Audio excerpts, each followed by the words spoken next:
വീടിന്റെ അവശിഷ്ടങ്ങൾ ഇതാ ഇവിടേക്ക് നോക്കൂ. ഒരു വലിയ മരത്തടി ഒരു വീട്ടിലേക്ക് തുളച്ച് കയറിയിരിക്കുന്നു. ആകുലതയോട് നിൽക്കുകയായിരുന്നു അവർ. പക്ഷേ ബാക്കിയുള്ള അമ്മയും അച്ഛനും അവരുടെ കുഞ്ഞുങ്ങളും ഒക്കെ ഉണ്ട്. അവർക്ക് വീണ്ടും ഉരുൾപൊട്ടൽ ഭീതി ഉണ്ടായിരുന്നു. പക്ഷേ എങ്കിൽ പോലും അത് അവിടുന്ന് മാറാൻ കഴിയുന്ന സാഹചര്യമായിരുന്നില്ല. കാരണം അർദ്ധരാത്രിയാണ്, ഈ മലയോര മേഖലയാണ്, പാടിയാണ്. അവിടെ നിന്നും സുരക്ഷിതമായ കേന്ദ്രത്തിലേക്ക് പെട്ടെന്ന് മാറുക സാധ്യമല്ല. അങ്ങനെ ഇരിക്കുമ്പോഴാണ് വീണ്ടും വീട്ടിനകത്ത് ആശങ്കയോട് കഴിയുന്നത്. നമ്മൾ നേരത്തെ പറഞ്ഞതുപോലെ ആശങ്കയോടുകൂടി കഴിയുന്ന, അതായത് രണ്ടാമത് വീണ്ടും ഉരുൾപൊട്ടൽ ഉണ്ടാകുമോ, എന്താണ് സംഭവിക്കുക?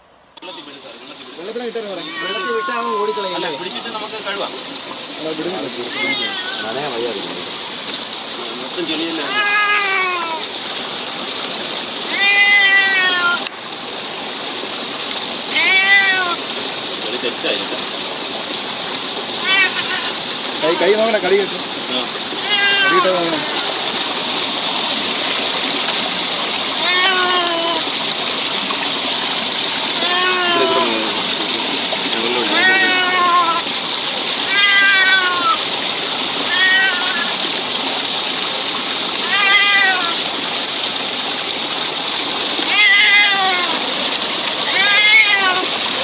Get out.